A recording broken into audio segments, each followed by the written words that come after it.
Picking your crops in Scrap Mechanic Survival can be very time consuming if you do it by hand. However, it's very easy to set up an automatic picking system that will pick all your crops with one click of a switch. In this video, I'm going to show you how to set up your very own automatic crop picking system. If you do end up finding this video helpful, please click the like button and consider subscribing for more videos like this. Also, I do stream over on Twitch, link in the description below. Let's get started.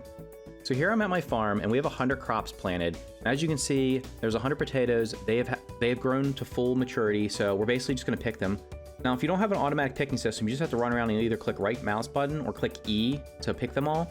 But instead, we have this system set up over here with 4 vacuum tubes or 4 vacuum pumps that go into the tubes and into the chest, and it will pick all these crops.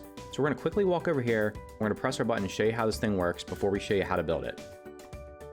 So here's my system. Purple is for the crop picker. So we're going to press the purple button and we're going to hop up here. And as you can see, the tubes are just sucking up all the crops. So that was that. In a couple of seconds, it picked all the crops. So there's a couple things you need to know. First, each one of the vacuum pumps can suck up 3 rows of crops. So you only need 1 for each 3 rows. So in this case, because we have 5 on this side and 5 on that side, we had to put 1 for these 3, 1 for these 2, 1 for these 2, 1 for these 3. I tried to do 1 in the middle here down the center, but it ended up only picking the ones on these edges. So it does have to be in the center of a plot, and it can pick I think it picks 3 by 3. So as you can see, it doesn't even go all the way to the end. So like we did for our watering system video, which I'll have a link down in the description below in case you're interested in that, we're going to take this thing apart real quick and show you how it's built. So let's take it off of here and take it out and just show you real quick the parts of the system. So what we did was we built a beam that goes all the way across, just like we did for the watering system, and it hangs over the edges.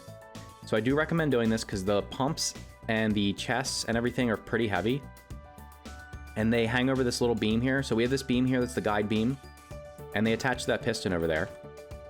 And what you have to do is you just have to hook up, and depending on the size of your system, I wouldn't recommend doing more than probably 4 pumps. I guess you could do more, maybe if you had 2 different systems, but this thing gets really heavy. So you might be asking, why am I doing picking but not planting? So let's talk about that real quick. I set up an auto planter for this farm, and for planting, you actually have to have 1 vacuum pump for each row of soil. So we had to have 10 pumps across the beam, and it just became so heavy that it was crazy because each pump also had to be attached to chests. And on top of that, it was bugging out. So one thing it was doing was the pistons, it did not like having the pistons on there with all this stuff going on. So I just took it apart because it just wasn't worth it. And also there's also a bug that happens sometimes where if you auto plant, it will actually plant a plot of soil even though there's no soil in your chest. So you'll end up having duplicate plots of soil, which you'll then have to pick up the next time before you plant. Otherwise it won't plant on them. Also, we spent about 2 hours just getting the auto planter to actually plant on each of the plots of soil, and probably wasted a couple hundred seeds doing so. Because what it was doing was it would plant like 3 rows and then it wouldn't plant a row. Then it would plant like 2 rows and it wouldn't plant a row. And we had to sit there and mess with colors with the sensor to finally get it to all work. And also to realize that because the way it was set up, and I'm not even sure if it's possible to do this, it may be with colors, but I'm not sure. And if you did it this way, you'd probably have to have actually a sensor for every single pump. It was planting, it'll plant seeds, it'll shoot seeds down even if there's already a crop there. So basically if there was a crop here and I ran the system, it would just plant seeds there anyway. So we ended up wasting so many seeds, it was crazy. And on top of that, the fact that it's buggy, it just wasn't worth it right now. So in the future, if they work out the kinks for that, I'll surely add it. But right now we're just using an auto picker. So our farm basically auto waters and auto picks, and all we have to do is plant the seeds. So what we have here, like I said, we have 4 pumps because we have 1 for each 3 rows. They have these tubes, the vacuum tubes that are connected to the chest, and inside the chest you'll see everything that was picked. So this will actually it'll collect the seeds and the crops from your harvest. So as you can see, there's a bunch of potatoes in here, and these other seeds were from previous harvests. And before we connect it, I want to show you what else you're going to need. You're obviously going to need the switch out there, so I had that switch, and you're going to need a logic gate. And the reason you're going to need a logic gate is if you want to do this in 1 click, you need to have a logic gate that connects to both your pistons and to each one of your vacuum tubes, so that vacuum pumps, so that when you press the switch on, it will move the pistons out and also suck the crops in. Otherwise, you're going to have a switch for both the pistons and the pumps. So just to set that up, it's very easy. You just have an AND gate, and we're going to show you how to hook the whole thing up real quick. So what we need to do is we need to put this back on here, and we should have another piston. Yes, we do. And it's extending itself out. That's fine. It'll actually probably make it easier for us to show you everything. And we're gonna go back to our weld tool, which we also used in the watering system video. Once again, link for that down in the description below if you're interested. Gotta take it off of here, and we're gonna try to make sure we get it. We have to get it in the center where we want it. So we got right here. We're gonna place it back up here. And we're gonna weld it back on, and if it's right, it's right. Okay, so we know it's right because it's hanging on both sides of the edges. So once again, we're gonna need one tube for each 3 rows of crops. So this thing's lined up right. The tubes have to be connected to a chest, otherwise when you turn them on, they will not suck it in, so they must be attached to a chest. And you can actually have the chest sitting directly on top of them if you want to, but it's probably easier to have fewer chests just because they add less weight the fewer you have. So that's why we have these pumps set up here.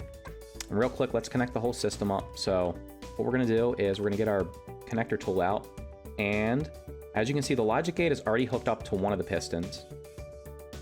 The first piston, so we need to hook the other logic gate up to the piston. So make sure both pistons are hooked up to the logic gate. The vacuum pumps needs to be hooked up to the logic gate as well. So in this case we have 4, so the little gray dots. And then we're gonna make sure this thing extends out as far as possible, so we're gonna extend it out. And in this case, we're gonna leave the speed down. I'm not sure how fast it sucks them up. I think you can actually, might be able to increase the speed a little bit, but for now we'll just leave it like that. So as you can see, everything's connected. And one other important tip, you gotta make sure the arrows are actually pointing up. Now the reason these are showing X's is because it's full probably. But you just need to press E, make sure it's pointing up so it's gonna suck in, and you're good to go. And then we'll go back over to the switch and it'll pull back like it did before. And like I said, you probably can increase the speed a little bit, you just have to play with it a little bit. So that's basically it. You can pick all of your crops in just a couple of seconds. It makes it so much easier to harvest. It definitely cuts down on a ton of time. And also, one of the problems when you, especially when you have a bigger farm, is you always end up when you're picking the crops having your inventory full, because picking the crops gives you 1 crop for each of the plots of soil that you have down, and it also gives you seeds. Sometimes I don't know if it's always 2 seeds, but it seems like it's always 2 seeds. So you'll end up having, in this case, 200 seeds plus 100 crops, and that can easily fill your inventory up if you have stuff in it. But if you did enjoy this video, make sure you hit the like button and consider subscribing for more videos like this. Also, once again, I do stream over on Twitch, link in the description below. Thank you for watching, and I'll see you in the next video.